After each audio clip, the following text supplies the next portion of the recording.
Nah, kalau kemudian kita buka lanjutannya, ya kita akan dapati kisah pertama di dalam Al-Quran, ya adalah kisah Nabi Adam alaihissalam, ya di surat Al-Baqarah.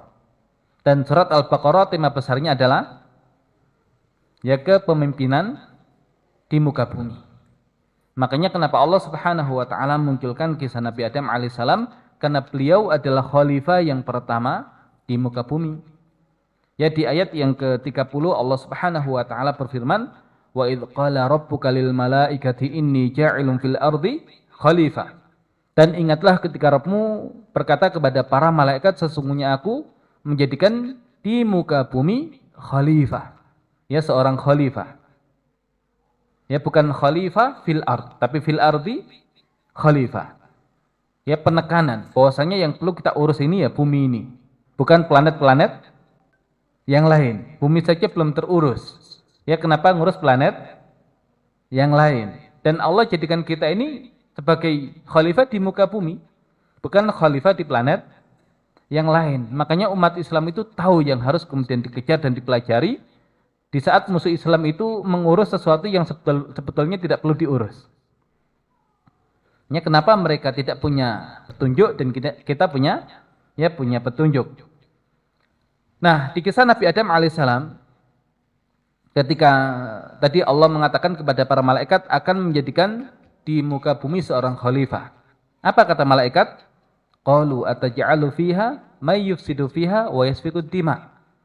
Para malaikat mengatakan, ya Allah, apakah engkau akan menjadikan di muka bumi itu makhluk yang membuat kerusakan di dalamnya dan menumpahkan darah?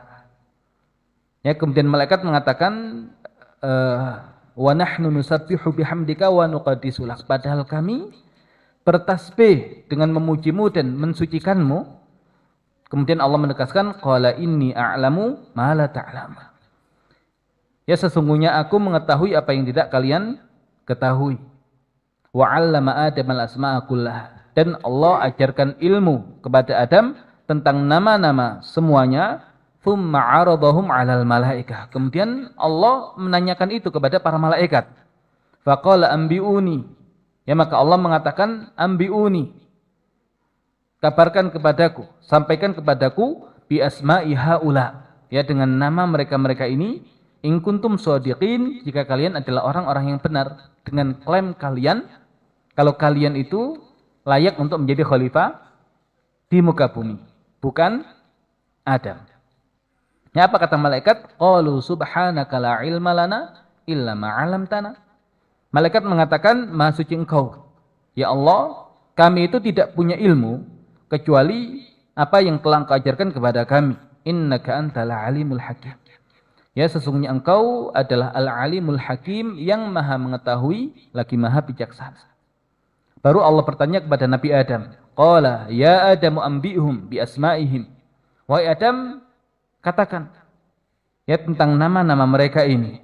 Falamma amba'ahum, maka tatkala Adam itu telah menyampaikan tentang nama-nama makhluk-makhluk itu, qala maka Allah berkata, alam aqul lakum, bukankah aku telah mengatakan kepada kalian wahai para malaikat, inni a'lamu ghaibas samawati wal ard.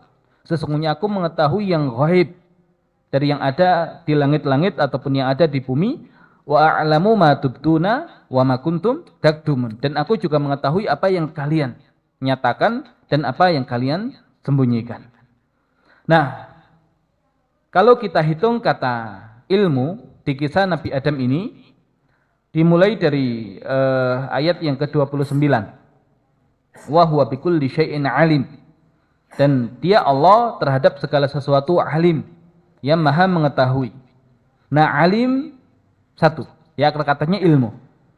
Kemudian qala inni a'lamu, itu juga ilmu. Mala ta'lamun, itu juga ilmu. Wa 'allama, ya ilmu. Kemudian la ilma lana, ilmu juga. Illa ma 'allamtana, itu ilmu. Kemudian innaka anta al-alimu, juga ilmu. Kemudian alam aqul lakum inni a'lamu ilmu ghaibas samawati wal ard wa a'lamu ma tubduna wa ma kuntum taktumun. Jadi paling tidak 9 kali kata ilmu terulang di kisah Nabi Adam alaihissalam. Nah, kemarin kita membahas tentang tema menjadi hamba Allah. Kenapa? Karena tujuan kita ini ya diciptakan oleh Allah Subhanahu wa taala adalah untuk mengabdi dan beribadah kepada Allah. Nah, ibadah itu kan luas sekali cakupannya. Dan semakin maksimal ibadah yang kita lakukan, ya semakin besar potensi kita mendapatkan balasan dan pahala dari Allah Subhanahu wa taala. Makanya kalau kemudian Nabi Adam ini Allah ciptakan dan kapasitas yang Allah berikan kepada Nabi Adam ya adalah untuk menjadi khalifah di muka bumi. Nah, kita anak turun Nabi Adam atau bukan? Ya, kita anak turun Nabi Adam. Nah, kira-kira kita ini punya kapasitas enggak? Ya, sebagai pemakmur buminya Allah. Atau tadi kita hanya mengurus sesuatu yang skalanya kecil. Nah, itu pilihan kita. Ya, kalau kemudian kita ngurus sesuatu yang kecil, yaitu yang menjadi balasan bagi kita.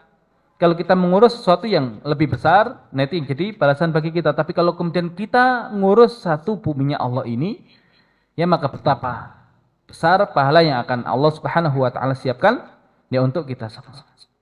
Nah, maka tugas kita itu adalah untuk menjadi pemakmur buminya Allah.